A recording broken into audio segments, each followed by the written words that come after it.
I'm talking to the referee as I'm walking back. I said, that wasn't a foul. And he wouldn't talk to me. I said, I'm just trying to talk to you normally. He went, what the F makes you think I want to talk to you? Get away from me before I give you a slap in the head. The referee said to me. Yeah. Welcome back to Ireland, Keith. You are listening to House of Football, brought to you by Sports Joe and William Hill. Hello, I'm Eric Lalor. You're very welcome to episode 23 of House of Football with Sports Joe and William Hill. I'm delighted to have guests in the studio, Alan Cawley and Keith Treacy. Lads, very welcome to the podcast. We have so much to talk about. The Premier League was on this weekend. Loads happened. We're going to start probably the biggest game of the weekend, or probably the most controversial game of the weekend, the game at St James's Park. And as much as I hate to say it, an incredible win by Liverpool when Van Dijk got sent off and they were on the ropes, and Trent was another little misdemeanor away from being sent off. I was thinking this is going to be 3-4, 5-0. And I mean, it's full credit to Klopp and his players for hanging in there, keeping it one goal. And Nunes comes on and delivers the goods. Your thoughts on the game? Yeah, like that, Eric. I thought it was a fantastic game, and it's not the first time we've seen an unbelievable Premier League game with these two clubs. Probably wasn't as good as the 4-3 crackers back in the day, but it certainly was a great game. And as you say, from watching the match, after 60, 65 minutes, if someone had to say to me Liverpool are going to win this, I probably would have laughed, really, because Newcastle were in total control, total domination. They had the man advantage, even though they weren't playing as well as maybe they were in the early part of the game when it was 11v11, but I still thought they'd go on and win the game. But it was funny watching it. The longer the game was going on, you always sensed something might happen here, because as you say, they were hanging in Liverpool. I thought the substitutions were really good. And that's what they possess, Liverpool, is the quality in the attacking areas. I have serious concerns about them defensively, and I think that's what's going to maybe catch them out in terms of maybe challenging City or Arsenal for a title, because we'll get into the incidents now. I'm sure Trent should have been sent off. I thought... and this is an issue I have, Eric, with the whole new rules kind of thing, because they're focusing heavily on... We are going to get into that. Yeah. We're going to get into a section about refereeing this season, and that's a bigger discussion we're going to have in a few minutes. But I suppose Keith Al alluded to it there. The big decision, I suppose, was the red card for Van Dijk. What was your initial impression of that? Did you think it was a red card? Yeah, for me it's a definite red card. I think he's the wrong side. If you're on the wrong side, you can't tackle, and he makes that swept tackle through him, didn't he? Yeah, he goes through the player. You know, if that's anywhere outside the box, we're all saying it's 100% a free kick. Just because it's in the box or on the edge of the box, your thinking doesn't change. But it's just the rashness of Van Dijk to make that challenge. You know, he doesn't have to. If anything, you're just helpless in that situation. You let him score and you regroup from there, or you hope the keeper digs you out. But for Alexander Arnold, like, Klopp must have said 80,000 Geordies, keep it tight, give nothing silly, and within 2 minutes he's thrown the ball away and got a yellow card, and he's up against Anthony Gordon. Yeah. And you're thinking, you can't do that. Then he miscontrols the ball, he should have been sent off then for another silly tackle. He gets into a race and drags Anthony Gordon down, and you're thinking, you can't do these silly little things, miscontrol a ball, give away a goal, should be sent off in the first 10 minutes, and then in the next breath be called one of the best right backs in the league. For me, he's not one of the best right backs in the league, because as a right back you have to defend, and he cannot do that. He just cannot do that. He might be a brilliant wing back, he might be a great winger, a great centre midfielder as a Liverpool are trying to push him into, but for me, you can't put him into that bracket of one of the best right backs, because he can't defend. I think it's got to the stage with him, and I've mentioned it a few times, Eric, he's a liability at right full. So as Keith says, play him in midfield, play him further up the pitch, that he doesn't have to defend. Because the biggest problem I have with him, and I've said it numerous times, it's not that he can't defend, he doesn't want to defend. He has no interest in it. Right. He doesn't want to be there defending. That's not his thing. I think Klopp, and I thought he would have made this decision by now, in the sense that not playing him there, because he is a major problem. And you see that, I know that's a mistake, it goes under his foot, but we've seen so many errors from, if you think of the header from the save that Allison made from Almiron, he heads it straight down to Almiron in the 18-yard box, and he gets the shot off. So that's one. The Van Dijk one as well with me, he's a problem, because as Keith said, if you think of Van Dijk before the injury, he would have let Isak take the ball and beat him in a race. But I suppose, Keith, he was intimidated by Isak's pace. Van Dijk has probably dropped a yard or two since the injury. Yeah, possibly, but it's the pass through to Isak. It's brilliant. It's on the right side of him. They've thought about that pass, so it just takes Van Dijk out of it. And as a defender, there's times where you say, I just can't get there, he's on the wrong side of me. So you're hoping and praying that maybe Allison can make a save. The last thing you do is sweep through him, and the referee's always going to give a penalty there. Like I say, there's 80,000 Georgies roaring. I would have been very, very surprised. And when the penalty was given and the red card was given, I don't think anybody thought VAR will overturn this. I think we were all on the same page with that one. But it was just the rashness of Van Dijk. And I've heard Gary Neville saying after the Sky games, this Liverpool back four, we can sort of name it, you know, if there's no injuries, we can name the back four, but they don't play as a unit. They look like it's they look like strangers. Yeah, they look all over the place. They really do. And the thing with Alexander Arnold, he miscontrols that ball, but where he is when he miscontrols that is the middle of the pitch. If he does that in a right back situation, maybe the centre halves can come over and defend from there. He does it in the middle of the pitch, and they're right down the back, right down the throat, and scored a goal. So, is he in decline, Van Dijk? Possibly. I don't think he's the same player he was since the injury. I have to be honest. Even when he came out, I think his mentality is a little bit different. I remember France hammered the Netherlands, and he came out, and a couple of the Dutch legends were having a pop at him, and he came out and he said, well, I am tired, I'm not a robot. And I just thought, these are red flags. If you want to pull Klopp, or you want to pull the national manager, say, listen, I'm tired, I need a break. No problem. Don't be coming out firing it into the media as an excuse. For me, then it's just going to be used. And Liverpool don't have the luxury to take Van Dijk out and throw somebody else in. He's a rock for them, but the alarm bell for me was that one on Sunday, because as I said, and Jamie Carragher's argument I thought was ridiculous. Shay Given was making total sense in what he was saying, because Isak as a centre forward is trying to let it run across his body, and he's in on goal. Carragher was trying to say, how's it a goal scoring opportunity? He was in on goal once he lets it run across his body. I think he had his Liverpool eyes on there. And the panic station, as I said, with Van Dijk, it's panic now with him. He used to be in total control of them situations, knowing I can outrun whatever centre forward is because the power he has. He's kicking through fellas now because he knows if I let it run by him, he's getting away from me and he's in on goal. And that's a red flag, as Keith said, in terms of the panic that sets in with him now. So as much as Liverpool were great in the attacking areas and going forward and scoring, and I think they'll score bucket loads of goals, even the lads coming off the bench, there's major worries in that defensive area. And obviously now Van Dijk will have a 3-match ban. Konaté's injured. So it looks like it's Matip and Gomez, which is, like if you're in opposition going up against that, you're going to fancy it, aren't you? Yeah, with a fullback who doesn't want to defend on one side. And when you have the ball in turnover, he'll be in the centre midfield position. Yeah. So Did Eddie Howe get his tactics wrong? Should Eddie Howe have pushed on to get more goals, second goal, third goal? It looked like they were quite content at 1-0, didn't they? Yeah, and that's the problem, Eric, is because if we think of Eddie Howe under Newcastle's Eddie Howe in the last 18 months, we were comparing them to Klopp's Liverpool in terms of that running power and that aggression and the intensity to play. It was almost as if they didn't know what to do when they had the man advantage. So that stopped all that mad intensity, that mad running, because they thought winning the ball back and all that. So we have the ball now, kind of thing. So they managed it so badly, I felt, because as I say, the longer the game went on, you always felt there was something coming for Liverpool. So I think Andros Townsend was saying he'll take the positives out. There's no positives to take for Newcastle. If you're playing against one of your main rivals, you're in total control, you're 1-0 up, you're missing chance after chance, there's no positives to take from that. That was a major kind of blow up really from Newcastle in terms of winning the 3 points. Even for you, when I was playing for Burnley under Eddie Howe, we were doing an 11v11 and I was in the second 11, so it was the starting 11 against another 11, and I've got the ball in the number 10 position, and I've gone past Andre Biquet, the centre half, and he's clicked me heels, I've gone down, and Eddie Howe sent me off in training. He said, get in, I'm not having people diving. The centre half Biquet comes now, gaffer, I clicked his heels. He said, no, I want to play against 10 men, I want to show our lads how to break down 10 lads. I thought it was I took a personal at the time. You're just sending me off, you don't like me. But he does actually work on playing against 10 men. If they go down to 10 men, how do we break it down? If we go down to 10 men, what are we going to do? So these are little things that Eddie Howe does work on, believe it or not, or he did at Burnley, so I would assume he's doing the same at Newcastle. So knowing Eddie Howe, there's no way at half time, any time in that game, did he tell his Newcastle players to take a step off, like don't go for the jugular. He would have been all about go for the jugular.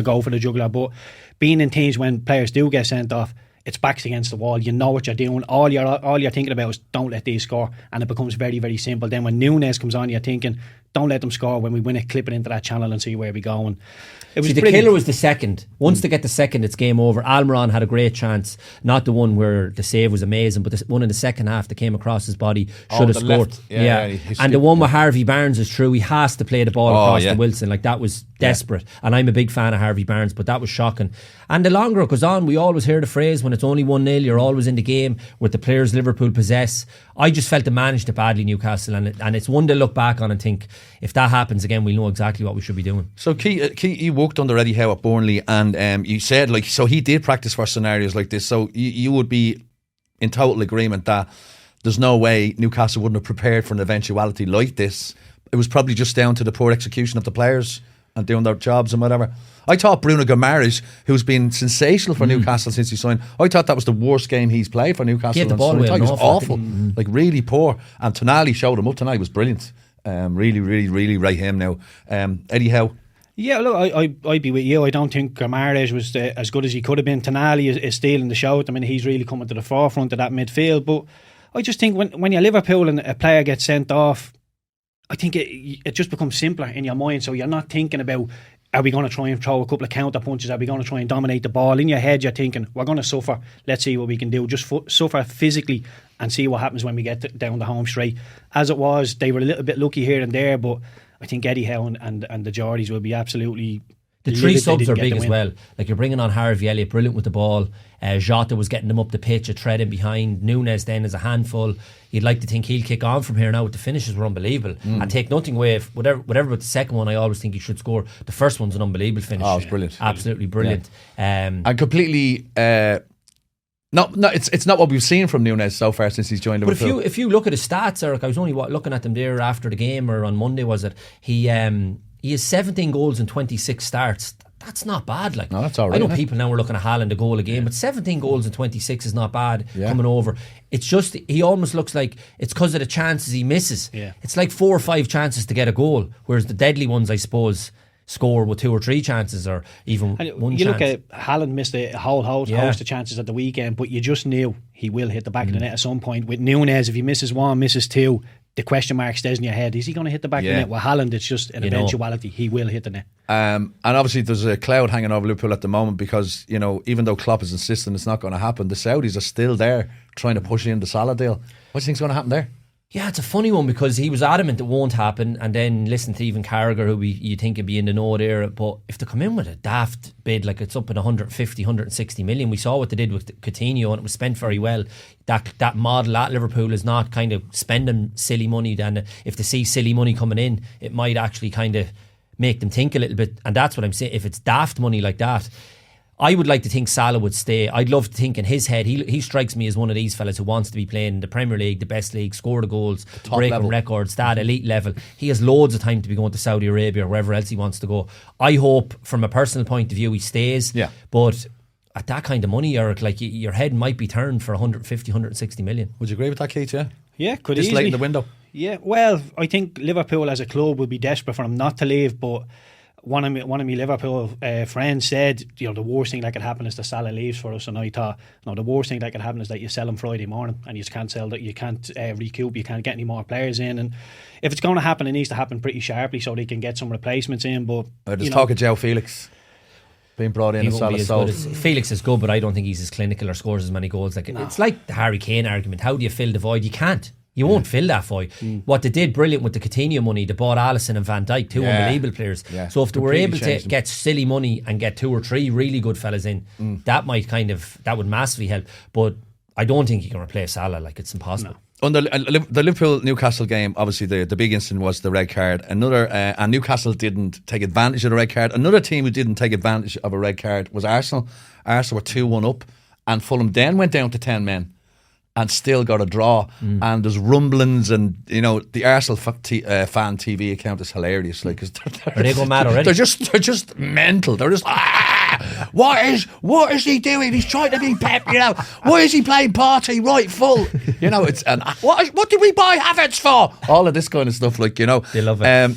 Your impressions of what's happening at Arsenal at the moment, Keith? Is it just? It's still too early, though, isn't it? To make any too early. Judgments? Yeah, it's only 3 games in. People are jostling for position, but the one thing is, I think with the Arsenal fans, with the Champions League, I think we all know there's still a bit of a gulf between everybody and Manchester City. Yeah. People are saying Arsenal will maybe be there, but with the Champions League, I see that as taking us away from Manchester City even more in terms of our strength, squad depth. So, look, the Palace one, I thought we when Tommy Asu got sent off and Palace were turning the screw, I was thinking, this is the game Arsenal will draw or lose here. And we ended up winning it. So I was thinking, right, all of a sudden I started getting a bit of hope. Then we went 1-0 You're an Arsenal fan, Keith? I'm an Arsenal fan. Okay, I heard we there. I didn't it's really. It's the hope that, this is what I'm telling you. It's the first time you've let it out of the bag. I didn't know you were an Arsenal fan. I had my Arsenal jersey on last season when I thought we were going to do it. But that's why he's swinging for Pats, because they look like Arsenal. I never knew that. I tried to keep it quiet, yeah. I can't say out of the bag now. Look, I think we need to keep an air of realism. I think there's a gap between everybody else and City. I think the Champions League is brilliant for us, but it's like I said, I thought we were really solid against Crystal Palace. We looked to have that bit of backbone that I wanted Declan Rice to bring us, and against Fulham, we went 1-0 down, really silly pass from Saka, 1-0 down, you're thinking, right, let's show a bit of backbone again. We've done it, 2-1, they go down to 10 men, you're thinking game over. And then Palhinha does that from a corner kick. It's the basics of the game. Sometimes we talk about playing between the lines, the sexy, attractive football. If you can't defend for set pieces, you're going to be struggling in the league, and Arsenal just need to be a little bit better. But again, I expect us to finish second, third maybe in the league. Maybe even fourth wouldn't be disastrous given we have the Champions League. So yeah, I just think there needs to be an air of realism here. Yeah, and a little bit of time for players like Havertz to settle into the new team and all that. Yeah, look, I like Havertz. That's the one thing that gives me hope is our bench. I think our bench is an awful lot better. It's an awful lot stronger. Jesus was on the bench. Trossard was unused last week against Crystal Palace, and Ketia.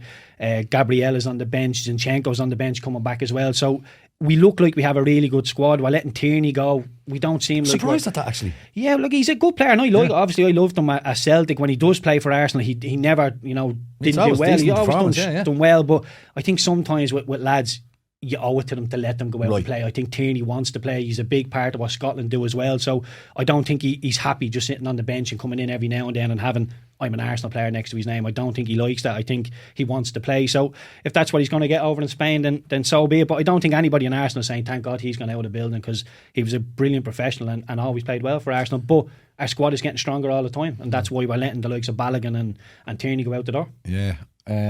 Arsenal? I tipped them, as you said at the start, purely because I just kind of want a race, but I do think they'll be in the mix. I think out of all the teams we've seen so far, what is it, the third week we're into it now, I still think they'll be the closest. I still think they're the best of the rest. Still some question marks as we outlined with Liverpool. Chelsea under Pochettino, big job. United, serious question marks. So I think with I think with the other clubs, I think Arsenal are the best of the rest. But that was a sloppy one at the weekend. Like the 2 goals they gave away, and whatever about Saka's pass, which was obviously a really sloppy pass, but the goalkeeper Ramsdale, because if you look at Pereira, he's looking to dink it over him into the far corner, and he mishits it, and it ends up, and Ramsdale is kind of twisting and turning, and so that was a bit of a disaster. Then the goal, as Keith said, if you watch it back, Palhinha, no one's picking up, he just waltzes in unmarked, little tapping into the corner, and as Keith says, from set pieces, that's your bread and butter really when you're defending a 2-1 lead in situations like that. You can't, because you know the opposition, the likes of teams that you're better than and that you're outplaying, they're just waiting for a set piece or a corner. Or you look at Sheffield United at the weekend, it's almost a ball goes out and it's a long throw and the crowd is the up. whole stadium's buzzing. That's what they're living off. So they're the moments when you have to even think we need to be even more kind of tuned in here. And there's always that little bit of sloppiness you find that I thought Arteta weeded out, to be fair,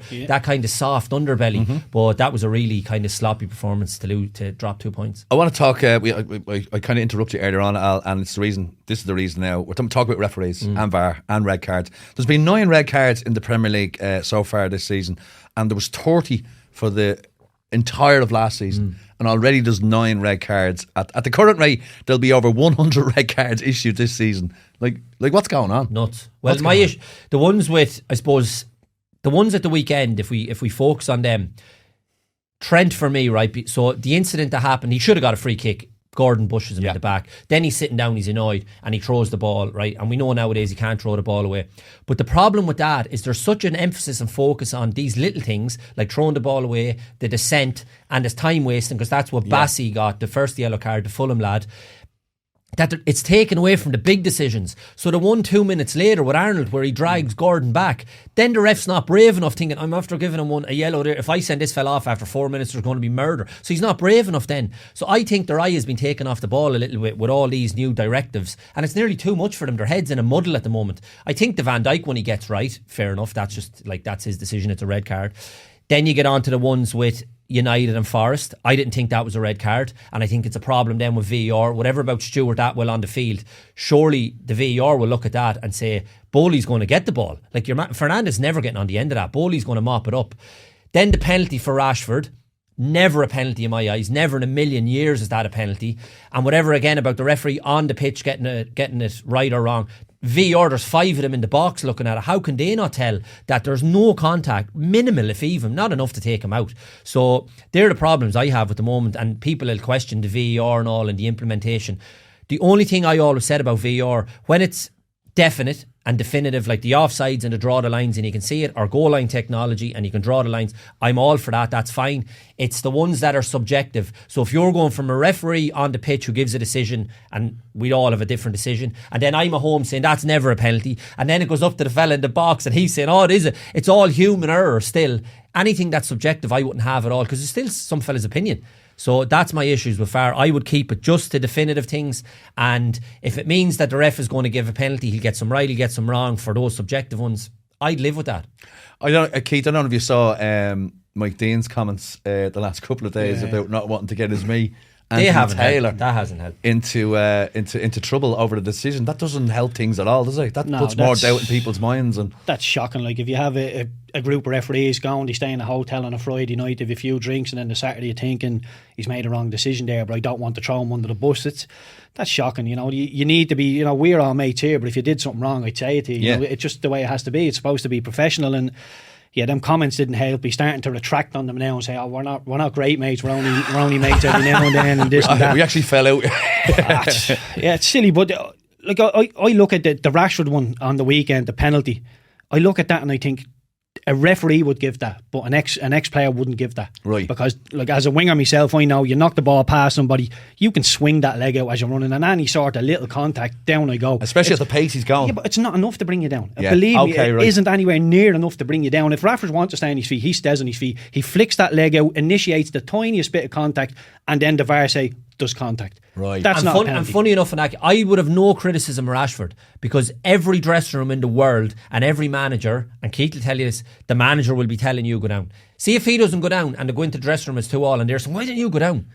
Yeah. Everyone, that's the culture, sadly. But I still think the referee should be big enough to realise that and see it. I think if you slow it down, there's a little bit of contact, but you look at the player goes, it looks like he's about to go for a tackle, but then he pulls out of it, and Rashford initiates the contact himself. So we look at the defender and think, what more can he do there? Right. Nothing. He's put the brakes on, he stopped, and Rashford's flicked him. And I just thought... But you're going from a referee on the pitch up to a referee in the box. So the fellas in the box then need to have a bit more cop on in situations like that.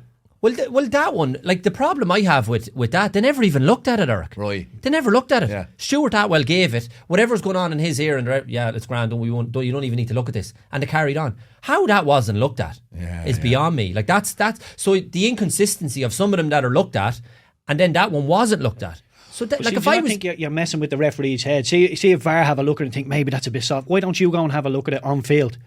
Then it's in the ref's head that these think I'm wrong. I need to overturn it. Otherwise, they wouldn't have sent me here. Yeah. So it's just a mind game all the time. You can't actually tell the ref. That is the problem always because when they send him to the monitor, you know what's coming. So that's it. So if that's the case, but I would much prefer that if they're going to get the decision, because that was wrong at the weekend. And United were lucky against the Wolves as well. That was a penalty as well. Oh, so if I'm Steve Cooper and I'm Gary O'Neill, the manager of Wolves, like, you'd be absolutely fuming. Now, Forest, we'll probably get into the football side of things, were a shambles themselves when they went 2-0 up and defensively. But on those two incidents, the sending off and the penalty, I thought they were hard done by. Lucky, when your time in England, Keith, what was your impression of referees over there? And was there referees you could talk to, and was there referees that were arrogant, wouldn't have a word with you? Or? To be honest, the vast majority of referees were didn't want to know you, would just say, like, go away, they wouldn't explain the decisions. But there was who's the really good referee? Howard Webb. We got him. He's the head of the whole thing. Yeah, he was still refereeing, and I think it was Preston against Burnley, and I was playing for Preston, and we're in the tunnel. West Derby, Lancashire Derby. Yeah, we got him there. He was a Premier League referee, but he refereed the game anyway. And I remember I got fouled anyway, and I'm on the ground and I'm roaring at him, and he came over to me and he stood me up. He said, "Keith, put your hands down." So I stopped waving my hands, and he said, "Stop shouting at me." So I stopped shouting, and he said, "Okay, maybe it wasn't, or maybe it was a foul. I tell you what, the next 50-50, I'll give you away. How about that?" And it just totally disarmed me. Yeah. Wow. No problem, thank you. And I ran off. But the referees that just sit there go away, I don't want to know, go away, you're thinking. You just keep going and going. In the league here, or the ones that talk, Alan Kelly was always the best. You don't want them to explain every decision, but like that, if you're... But he said that to your man Neil Doyle, you can talk to him. Yeah, Neil is sound. Yeah. Neil Doyle is sound. And on the pitch, and if he's saying to you, look, to be honest, Alan, I thought, like, he pushed you, you kind of go, well, fair enough, that's your thought. Fair enough. But yeah, and you get on with that. It's the ones that are antagonising you and being like the kind of little Hitlers. He was a ref, did you? Yeah, that makes sense. That makes an awful lot of sense. Yeah, He was a ref for one game. I referred to over 35s. I told a story here, kid. Unbelievable. I'll be joining the over 35 soon. I might come across it. But one of my first games for Drogheda when I came back here, I was playing against Pats and a foul happened. I think it was Robert Bailey gave away a foul, and I'm talking to the referee as I'm walking back. I said, that wasn't a foul. And he wouldn't talk to me. I said, I'm just trying to talk to you normally. He went, what the F makes you think I want to talk to you? Get away from me before I give you a slap in the head. The referee said to me. Yeah. And Robert Bailey put his arm around me and went, welcome back to Ireland, Keith. Jesus Christ. That's bizarrely, that's the second mention Robert Bailey's had in the podcast over the last couple of weeks, because Conan Bourne said Robert Bailey went over, when he was playing with Sporting Fingal, Robert Bailey went over to his bench and said, will you take him off? He's brutal. And Conan Bear could hear him. Anyway, that's Robert Bailey, done and dusted. We just touched on the Man United Forest game. I didn't see the game. I was driving and I was listening to News Talk and I heard, the football show, and they just, games had kicked off. Oh, we've a goal at Old Trafford, 1-0. I was like, here we go. And they were talking about the demise of and the problems there. And there's another one. I was like, what? 2-0 up. And then my son rings me on the phone. Dad, I said, yeah, I know, I'm listening to it here. But just, I suppose, indicative of the chaos that's going on at Old Trafford at the moment. What your thoughts on the whole? Yeah, like I obviously coming off the back of, I suppose, the previews we did, I didn't fancy them for the top four at all. I just don't think there's enough there. I don't see it. And now, having seen them over the last 2 or 3 weeks, I don't fancy them at all. Obviously, they were well beaten by Wolves in terms of possession and chances and all that, and they got away with one there. But the Forest one, to be 2 down, was absolutely horrendous. The goals that they gave away, like Wan-Bissaka's turning his back on the second one, the setup for the corner, if you look at it when it comes out to that lad Owen Annie, it's Rashford and Anthony are the two that are at the back. Like once he breaks through, obviously he's in 1-on-1. Where's Onana? He's supposed to be the keeper, the sweeper keeper. He's back stuck on his line. So problem after problem. Then you can flip it over then, and I've listened to a lot of United fans and social media, that we came with the character and the resilience, and you can throw out all them words. That's fair enough, Eric, but there's only one way you can go when you're 2 down, is to come out and throw a bit of fight and try and get yourself back. But if you look at Forest's angle from being 2-0 up, they were absolutely horrific in terms of their defending. You have 3 of the worst. Well, 2 of them, in my opinion. Serge Aurier is one of the worst fullbacks. Like we mentioned Trent earlier on. Serge Aurier is one of the worst fullbacks in the league. Well, Rashford had a field day, didn't he? Horrendous. Bolly, the big lad at the back as well, awful. Joe Worrell gets sent off. Now, I thought that was harsh, but he was poor anyway in his defending. And they were just all over the place, Forest. So they didn't do much, Forest, to help the fact that obviously they were 2-0 up to try and get the points. I thought they allowed United back. So in terms of United going forward, I don't see it. Would you agree with Alan there, Keith, in the fact that it wasn't so much that United were good, that Forest were poor, and that United have real problems? Yeah, I would agree that United have real problems. I think looking at what's happening with Harry Maguire, he seems to be a good lad, Harry Maguire. I played him at Sheffield United when he was really young. But you played him? At Sheffield United, he was a young lad coming through, and he would play with Kyle Walker and Kyle Norton as well. There was a couple of little heads in there. But yeah, Maguire, he was the captain last year. Now he's on the bench. He's surplus to the requirements. You can't have people like that in the dressing room. And I know he's not sitting there going, Ten Hag's this and Ten Hag's that and this is the. But just somebody who comes in and knows they're not going to play, that's dragging people down around them. Yeah. And I'd be honest with you, you should probably talk a little bit more about this being a United fan, but Bruno Fernandes is a captain for me. I love him. I think he's a great player. He scored a penalty. He's deep run that gets Worrell sent off, brilliantly timed run. But his demeanour, the way he throws his arms in the air, the way he dives every now and then, the way he gives out to referees, I think you need to have a little bit more about you to be a Manchester United captain. Wherever about being a bottom 6 captain, that's wherever, that's by the by. But to be the captain of Manchester United, I think you have to have a little bit more about you in your demeanour. Wonderful player, love him as a player, but as a motivator, I don't think he's there. I agree with every word of that, and I had a problem with him last year as the captain as well. And like that, football wise, brilliant player. One of the elite players really, and I was even, again, social media, everybody in terms of Bruno the captain, because he obviously was getting a bit of stick the last couple of weeks. Bruno came out, he showed realism. United posting pictures of him winning a tackle yesterday and all this kind of crack. So Michael Richards had a go at him, I think it was last week, And of course, he went on social media and replied back, put up a video of an NBA star. Did you see that? And it was in response. And I'm thinking, if you're the captain of Man United and one of the pundits is having a go at you don't get dragged down to that level of having a go back at Michael Richards or whoever it is that's having a go. You just do your talking on the pitch. And as Keith says, you have a bit more about you. Football-wise, no question marks. But would you want him, I suppose, it's all right against Forest. Believe me, Forest are one of the worst. Forest will go down or they'll be close to going down. Would you see him doing that against Arsenal, Liverpool, Man City? He'd be honest in that game. When you're in the trenches, like if Manchester City have 80% of the ball and they're 2 up and you need players to keep running, keep going through them brick walls, and he's there throwing his arms around and his demeanour, just thinking... I'd probably end up getting into a few variables with him. I don't think he'd motivate me very well at all. I suppose he had a go at Palestri, the young fella, last week as well. Did you see that when he came on? Oh yeah. Yeah, and there was words over that. And I don't mind, look, fellas argue on the pitch or whatever, but as Keith said, it's the whole time. But to play devil's advocate then, lads, right, you're saying like Bruno Fernandes, it's his demeanour, it's his antics, is throwing his arms and giving out to his own players and all that. Like arguably Manchester United's best captain of all time, Roy Keane, was famous for that.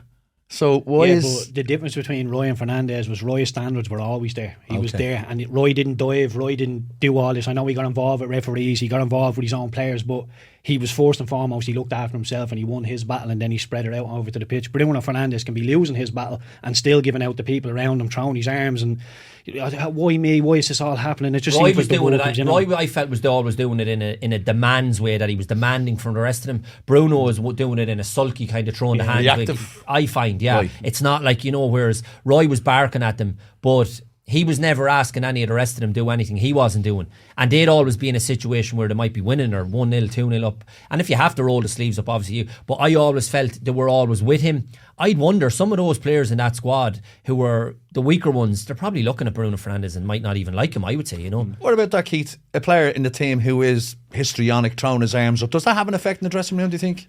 It can do, yeah. It depends. I would imagine when he talks in Portuguese and he doesn't speak in English. So even that is, if you're running around and he's talking in Portuguese, it's only Casemiro understands him. It's only Casemiro. There's only a couple of boys, but look, I just think you need to have a bit more about you, doesn't he? And supports him, and he has him as the captain. So I suppose you have to look at that side of things. But you look at us. Okay, I know stats. No, they're very good. They can tell lies. Football wise, we've no problems with him. Right. Just as a captain. I wouldn't have him the captain. I wouldn't. If it came down to me tomorrow and said, who would you have as the United captain? I would probably go at this stage now. He hasn't had the best start. Martinez? No. I'd actually struggle for a captain at United. Casemiro? He would probably be the only one that would stick out to me but he's had a really poor start as well. Yeah, I think Casemiro is just one of those players, though. I think he just needs 4 or 5 games to get going. It's a sad fact. It's just like, even last season when he was suspended, it took him 3, 4, 5 games to get back up to speed again. And he was suspended for about 12 games last season. I think he played about 4 good games. If that's the case, right, did Ten Hag not give him 3 or 4 games of pre-season, saying, now we're ready to go at the start of the season? It only works when they're official matches. But it's the energy and the legs around him. You look at that, man, like we're talking about obviously the elite teams, and you've weaker teams bursting through that middle area of the pitch. Like Casemiro, again, being a phenomenal player, as we know, playing at the highest level for years and years, winning everything. But then you have Eriksen, again, phenomenal on the ball, but defensively, you look at them, players just Brennan Johnson, Gibbs White, just running off him, like, and you're kind of, you just can't live with the energy of those kind of younger lads now, and it's gone so athletic, the game, that the one that sticks out for me, and Keith's on about Maguire, there's a lad who I actually, not as big as fan in terms of being an elite level Man United player, but I would certainly, and I always said this even when he was playing, that I would always have him in the squad, and I'd always have him thereabouts, because I think he would be a brilliant squad player, maybe like John O'Shea was over the years, is McTominay. Right. And he's been really hard done by, I think. His form with Scotland for the last, and Keith obviously has been phenomenal. Scoring goal, unbelievable, absolutely brilliant. And anytime he's asked to play for United, does a good job. He is ideal to sit beside Casemiro in terms of the energy and the legs and do all that running for him and be, kind of give him that dig out. And then you could have Fernandes ahead of him. Now, it's obvious that the manager is clearly trying to get him out, because even when the game, what was it the other day? That Spurs. Yeah, and he could have brought him on. He could have played him. Even at the weekend, he still picks Eriksen. Now, I know he's probably thinking we're playing Forest, we'll have 80% of the ball. I don't need McTominay. But I think he's been a little bit hard done by, because again, going back to Keith's point about Maguire, he strikes me as a great lad, great professional. He's in there trying every day.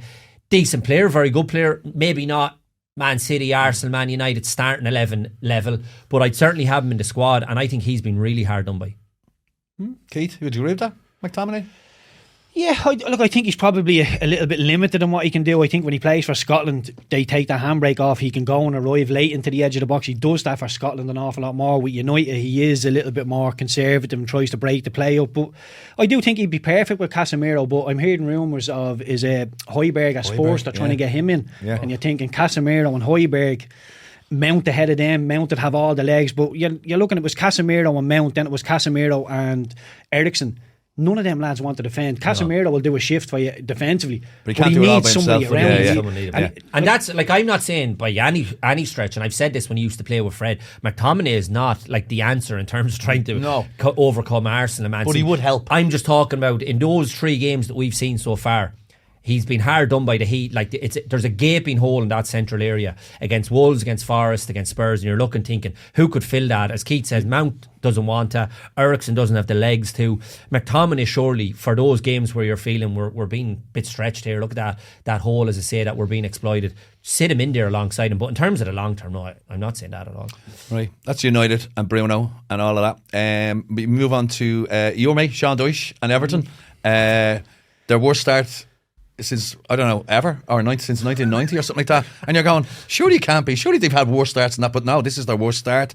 But what I will say in Everton's defence is that they've been competitive in each of those games. I mean, in that first game against Fulham, they should have battered them. Like, see them straws over there. I like Sean Dyche, especially after what Keith told us the last time. I love Sean Dyche, but I have to say, they're struggling. It's the same old thing as last season, isn't it? Defensively, they've been poor. They've started off really poorly defensively. They've let an awful lot of goals in for a Sean Dyche team. But I think defensively, they will get better. They'll get an awful lot more solid. It's just I worry about the goals. I don't think Dan Hume is the answer. They're putting an awful lot into him. The 19-year-old Portuguese boy they've signed as well. Ashley Young. They're really struggling. Young boy and Ashley Young. Ashley Young started. You know, I like Ashley Young, brilliant servant over the year, absolutely brilliant. But if you're a young right winger and Ashley Young standing ahead of you, thinking, I'm just going to race against this fella all day, and you can only, like you said with Trent, you can only get the one yellow, and then you're really on eggshells. So brilliant to have him in, but they've an awful long list. I think Iwobi's injured, Calvert-Lewin is back injured. He's perennially Calvert-Lewin. That's the big one for Calvert-Lewin, gone again. And I'd say they're so reliant on him. It was the same last year when he was missing, and I'd say Dyche was thinking, all right, we'll have him back this year and we can maybe build something around him. He could be the focal point. Gone again. But there's a Iwobi and McNeil. You know, maybe there's something there. And I'm probably clutching at straws because I do like Iwobi. I think he's a good player. But I'm trying to put goals into the team. Yeah, I like McNeil as well, I have to say. Yeah. But he's very good at dropping the shoulder, putting balls into the box. I know he scored them goals against Brighton. It was a brilliant performance, but you're surprised when McNeil scores a goal. Yeah. The Cawley chipped in a bit last season, but the one thing I think with Dyche, and Keith obviously you'll know far better than me, but just from my kind of observations of him, and I've huge respect, love Sean Dyche for the job he did for so many years, and I love the way he carries himself, and I've always said that. I don't think he'll panic. No. Right. He's been here before. Burnley every year, they might win, lose their first 2 or 3, could lose their first 6, 7, 8, be bottom at Christmas. He won't panic at all. So in terms of that side of thing, if you are clutching at straws and positivity around maybe what can we, like as I say, if the right man in that, obviously Everton won't want to be anywhere near the bottom, and they'll feel as though the fans will feel they should be a bit higher up. But I think because of the situation he's inherited as well in terms of the off the field issues, you talk about the lack of investment in the off season, nobody coming in, only those 1 or 2. Like, it's a tough gig as well at the moment. He'll sit them down Monday morning and he said, listen lads, we've lost to Fulham, we've lost to Villa, and now we've lost to Wolves. The only one there that stands out is Wolves. Wolves is going to be in and around them this season, you would think, for a relegation dogfight, and I think it's Sheffield United next for them. They need to get points against Sheffield United. They have to get points. But it's a bad sign if you're looking after 4 games thinking Sheffield United's a 6-pointer. But you have to be like Allardyce used to love doing it. He'd come in and he'd put the fixtures for the month up and say, we need to come out of this month with 6-9 points, and we'd start getting it in our heads. That's how many points we have to go. And if you lose one, you think, right, well, we're going to have to pick it up against Manchester United or somebody else. So I'm sure Dyche had a goal in his head after the first 4 games of maybe 6 points. That's out the window now, but must be Sheffield United. I know it's the 4th game, but you have to beat lads in and around you. Otherwise, you're going to have to start picking off the likes of Arsenal, Chelsea, Tottenham at home, and that's very, very difficult for an Everton team with no goals. And apart from the opening day defeat, probably the team of the season so far after 3 games has been Aston Villa. They look so good. Yeah, really, really good. And we said this, to be fair, in the previews. They were my little dark horse. Yeah, tip. you said, Eric, to be fair. And we always, like, I suppose you pick up where they left off last year. I think their form towards the end of the season was championship winning form. Emery came in, he was a phenomenal. And we all, like, this shouldn't be a surprise to anyone. Emery's a top level manager. Proved it in Spain, was hard done by at Arsenal. Disrespected, I felt, in terms of the end. They were slagging him off over the way he was speaking and everything. He did well with a bang average Arsenal team. Yeah, pretty much, yeah. So he was totally disrespected. So I'm delighted to see that he's come back, and they're electric to watch. They really are. Like, this lad Diaby's come in. He's been brilliant, because I thought when they lost Buendia that might be a big blow to them, but not a mention of him. Diaby's come in, hit the ground running again. So much energy. Got Tielemans on the bench. Yeah, because that lad Kamara's a brilliant player. Played Matty Cash further forward. Obviously got the 2 goals. So they're really good to watch, Villa, and it should be no surprise to anyone. Emery's a brilliant manager. He really is. And your thoughts on Villa as well, Keith? Yeah, I think they're going to be dark horses for the top 6. I think top 4 is a little bit unrealistic. Top 6, I think Pau Torres is a brilliant signing. Really, yeah? Yeah, I think he was linked with United for a long time. The only reason Aston Villa get him is because Emery's there. Yeah. Right. Believe me, and I know Aston Villa people, they're the huge club. They are the huge club, but Pau Torres does not go to Aston Villa unless Emery's there. And he was with him at Villarreal, wasn't he? That's it. It's just the allure of the manager, and he is, like Alan said, I thought he was decent at Arsenal in a bang average Arsenal team. He done okay with us, and I wanted him to do well, and thankfully he has. And yeah, they'll probably end up winning the European trophy now. Yeah, he would have to. And another one, similar colours and similar type manager, Moyes, West Ham, unbelievable. Well, you must have heard my earpiece there. Well, I'm just thinking with the fact that obviously won the European, like another one. The reason I kind of brought him up was disrespected totally by people as well. How anyone can disrespect David Moyes for what he's done in football over a number of years, like the longevity of it, and he's still doing it with West Ham. Absolutely phenomenal, and great to see as well, because I know after them winning the European thing, and there was a bit of discontent over a new director of football, and they weren't seeing eye to eye, but he's had a brilliant start to the season again, and brilliant manager. He's got a phenomenal job he's done there, isn't it, Keith? Yeah. It's just...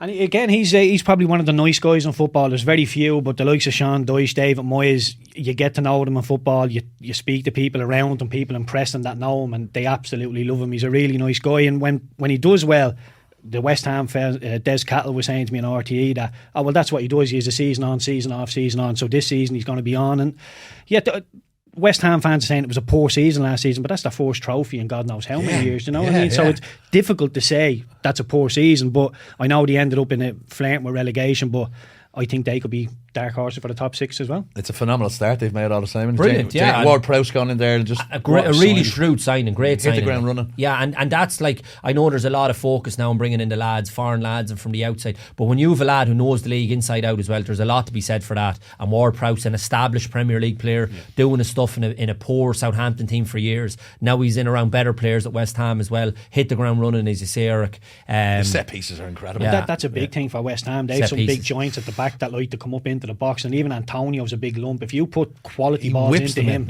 he's just going to pin you. So I think that's a match made in heaven. Ward-Prowse in there. Right, so we that's the Premier League roundup done, lads. Sorry, oh no, Eric, go on. Trouble, there'll be trouble. Squeeze it in. Spurs, Big Ange, Big Ange ball. Robbie Williams is writing songs and everything about him. I was very impressed with them against Bournemouth at the weekend. I thought they were excellent and brilliant. Madison. Yeah, he ran the show. I called it. Yeah, he ran the show. He was, and I love, like, he does seem like a genuinely good lad. Like, his interviews are not from the heart. Or not. Did you see the little wind up with the fans with the ball on the quadrant? Brilliant. And did you see the picture he posted on Saturday after the match? Oh. So they won the match, obviously, and he played great, scored the goal. And this is why I love him, because he looks like he plays. He's a breath of fresh air, Madison. And he went down to take a corner. Right, and obviously someone sent him this picture, but someone's taking a picture of him taking the corner, so obviously you have maybe 150 in the background fans, and there's this out fella up in the crowd, and he's like this down to him, right? So Madison obviously spotted the out fella, so he posted a picture of him in the corner, and then the second picture he zoomed in on, he says, "Happy Saturday to everyone, and especially to you in the crowd, old man." Love it. Yeah, he just seemed to be a breath of fresh air. But Postecoglou, again, just quickly, I know you want to move on, Eric. Brilliant manager, again, disrespected in terms of what he did in Scotland, what he did in Asia, and people now, he can't do it in England. Look at the way they're playing already. 3 weeks in, they've completely flipped from what they were doing last year. Now, he's looking at me with the Arsenal head on. I'm not suggesting by any means, but what Keith's talking, it's a good start. Top 6. Yeah. I don't think top 4, but I think top 6, potentially win a cup, playing better, not a mention of Harry Kane. Like, that's hard as well. You think of the amount of managers who would have lost Harry Kane and every week going in, well, we've lost 50 goals and making excuses. Hasn't even mentioned it once. He's become a darling of the English media already because his press conferences have been very entertaining, and his, like Gary Neville mentioned about comes across great. Like he says, what's the story with Porro and the inverted fullback? He said, I'm just copying Pep, mate. Yeah. I'm just copying Pep, mate. So he just seemed to come. He has a sense of humour, so I like that about him as a character. And lads, we could spend another hour talking about the Premier League, but I want to move on to our beloved best league in the world, the League of Ireland. Massive weekend ahead in the League of Ireland. The top 6 all play against each other. Not in the one match. It's not a Royal Rumble. That'd be bleeding. But it's obviously the big Dublin derby. Rovers and Bows at Tala. Shells are home to Pats, and Dundalk are home to Derry. 3 mouth-watering toys, and toys that will have a big say on the top 4 and who eventually wins the league. Yeah, cracking weekend, and as you say, Eric, we're getting down to the business end now.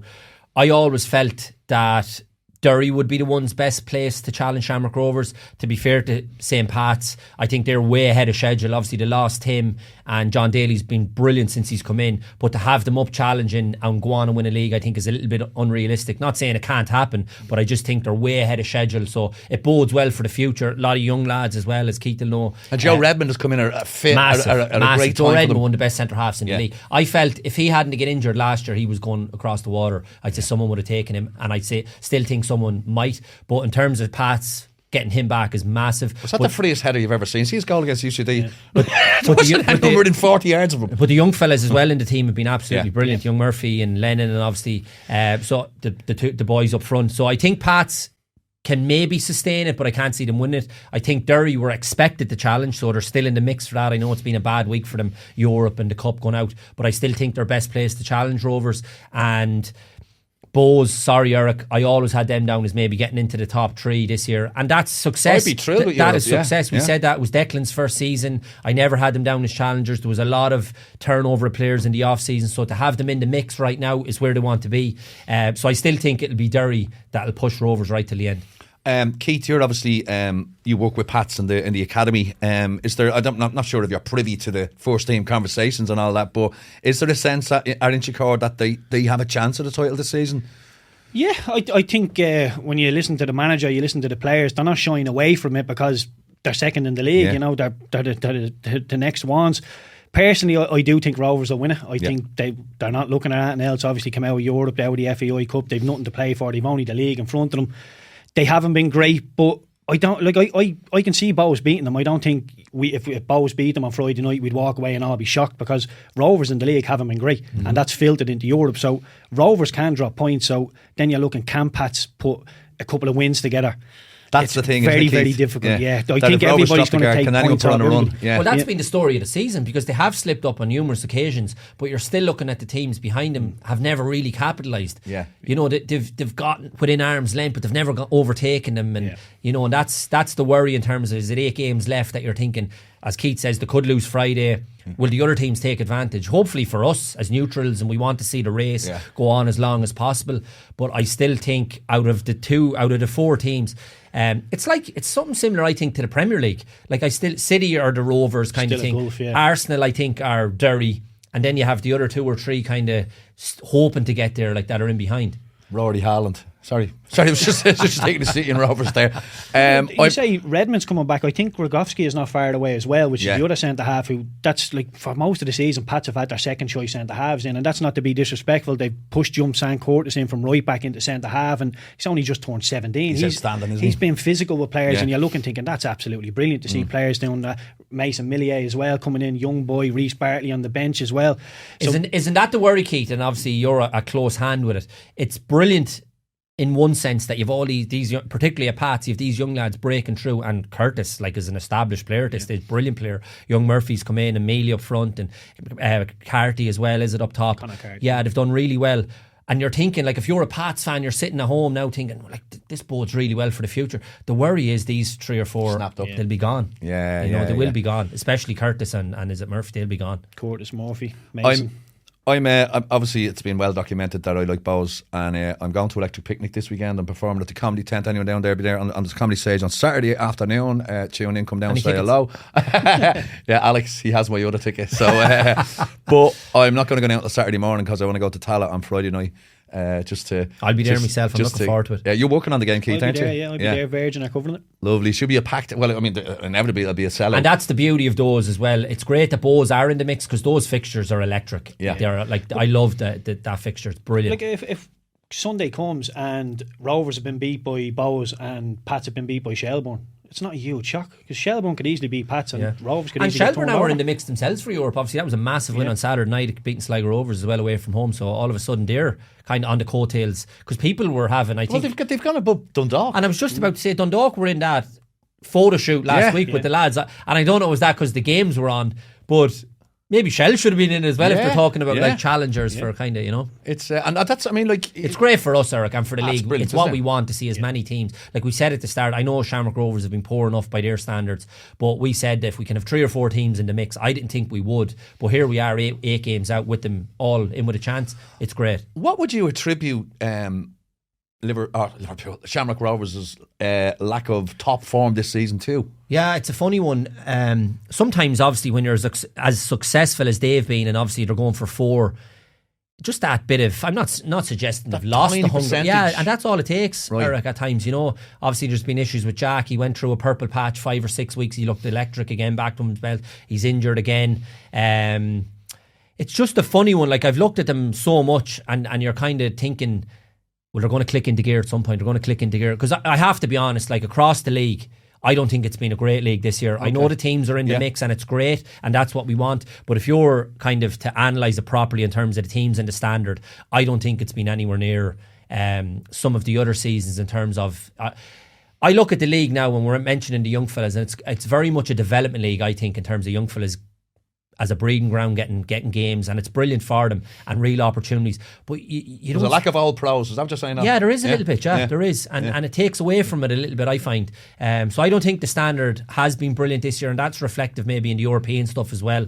You see teams from similar sized countries doing better than us, and lesser countries doing better. I know Derry had a little bit of a run. Shamrock Rovers went out with a bit of a whimper this year. So I think the league, while in one sense it's great that we have a race and we all love it and we want to see that, but I think if you're to maybe take the blinkers off and just say where are we at as a league, I just think the standards is gone down a little.